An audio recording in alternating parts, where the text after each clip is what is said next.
Mr. Oldham, how many times have you stood before a judge and uttered those words? Not once. Never? Never. I find that hard to believe looking at your prior record. 18 prior adjudications as a juvenile.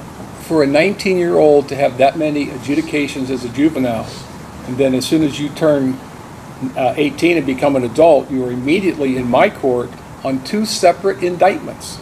Two separate felony indictments. These are case numbers 25-CR-42968, 25-CR-42977, the State of Ohio versus Darren Oldham. Mr. Oldham is present in court with his counsel, Mr. Brenner. Ms. Tranter, on behalf of the State of Ohio, we're here for sentencing.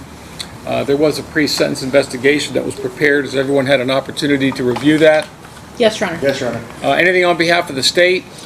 Your Honor, the only thing that I have, we will defer to the court as far as sentencing goes. The only thing I would request is that Mr. Oldham be given a lifetime driver's license suspension. He does have 2 prior fail to complies on his record as a juvenile. While we do acknowledge it would be a Class 2 as opposed to a Class 1 suspension, it still gives the court an option to have a lifetime suspension. And I believe at this point, that is justified in Mr. Oldham's case. So we would be asking for that, as well as forfeiture of the firearm in the 977 case. Anything from probation? Nothing further, Your Honor. Mr. Brenner. Thank you, Your Honor. Your Honor, I know we had some conversations back in chambers. I know we've had conversations previously on this case as well. I know Mr. Oldham and his family pretty well at this point. I represented him as a juvenile here in Warren County. I know, obviously, his juvenile record, no way to sugarcoat it, is atrocious.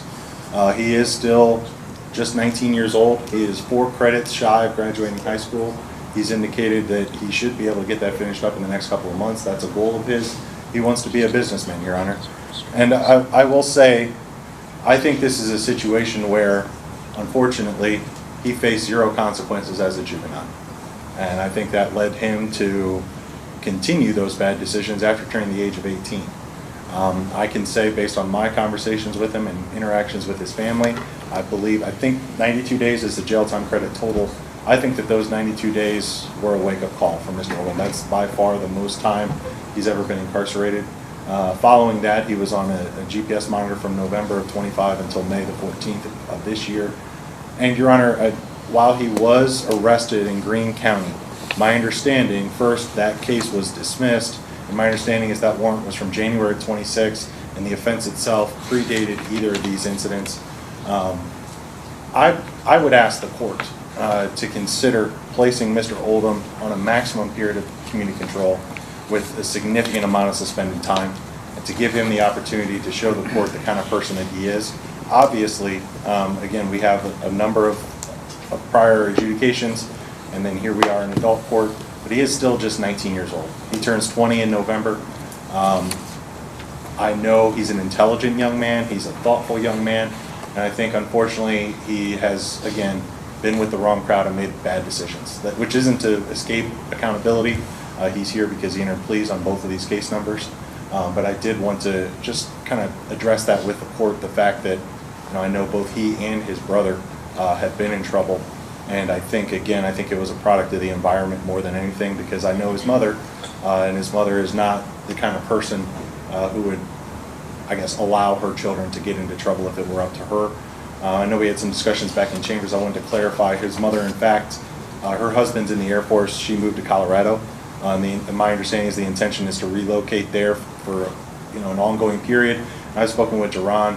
I think it'd probably be a good idea if he moved out there at some point to get away from the environment in Montgomery County. With that being said, Your Honor, again, 92 days jail time credit, and I'd ask the court to consider a suspended sentence. I know we had a joint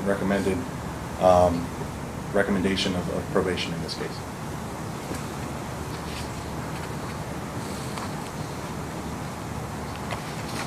Mr. Oldham, anything you'd like me to know before I sentence you? Your Honor, I just want you to know that I'm good at taking self-accountability in the things I do, and I understand I was wrong and it won't happen again. Mr. Oldham, how many times have you stood before a judge and uttered those words? Not once. Never? Never. I find that hard to believe looking at your prior record. You have 1, 2, 3, 4, 5, 6, 7, 8, 9, 10, 11, 12, 13, 14, 15, 16, 17, 18, 18 prior adjudications as a juvenile.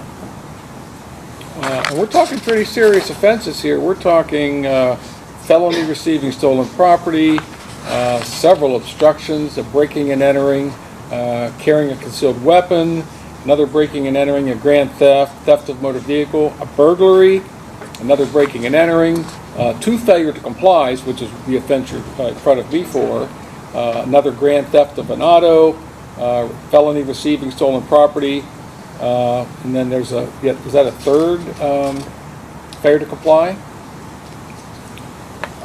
How do you explain that? I mean, and then I look and see what the court has done for you. Suspended commitment, suspended commitment, suspended commitment. It doesn't seem that you've learned anything from your prior experience, extensive experience with the court system. Explain that to me. All right. Take your time. I just feel like it was an eye-opener. What all this time I got over my head, and the felonies that could be stuck on me for a long time. For a 19-year-old to have that many adjudications as a juvenile, and then as soon as you turn 18 and become an adult, you are immediately in my court on 2 separate indictments, 2 separate felony indictments, right? Mr. Oldham, I got to tell you, here in Warren County, we take this very seriously. Running from the police is unacceptable, period. We had a deputy that was killed a few years ago because someone ran from the police and struck the deputy. So at this time, the court is going to make a finding. Well, first off, I've considered the pre-sentence investigation, the purposes and the principles of sentencing, the relevant seriousness and recidivism factors. I am going to find today that you are not amenable to community control, and that prison is necessary to fulfill the purposes and the principles of sentence, including punishment, deterrence, and protection of the public. Number 1, community control would not adequately punish you and would seriously demean the seriousness of this case. Prison is necessary due to your extensive criminal history. So, on case number 42968, which is the failure to comply, the first case, the court is going to order you to serve 12 months in prison on the failure to comply count and 12 months in prison on the receiving stolen property. By law, those are required to be served consecutive to each other. Your license is suspended for your lifetime at this point in time. On that case, court finds that you're indigent for the purpose of any fines, costs, or other financial sanctions. You have 92 days jail time credit on that case. Under case number 42977, the court's going to order you to serve 12 months in prison on that felony, 180 days in the Warren County Jail on the misdemeanor, that to be served concurrent with the felony, that case to be served concurrent with case number 42968. Court again will find that you're indigent on that case. The handgun is ordered to be forfeited. Now you're also subject to a discretionary period of post-release. Is it discretionary on the F4? Discretionary, yes. Which means upon your release from prison, the adult parole authority may supervise you for up to 2 years. If you violate that supervision, you can be returned to prison for up to 1/2 of this court's original sentence.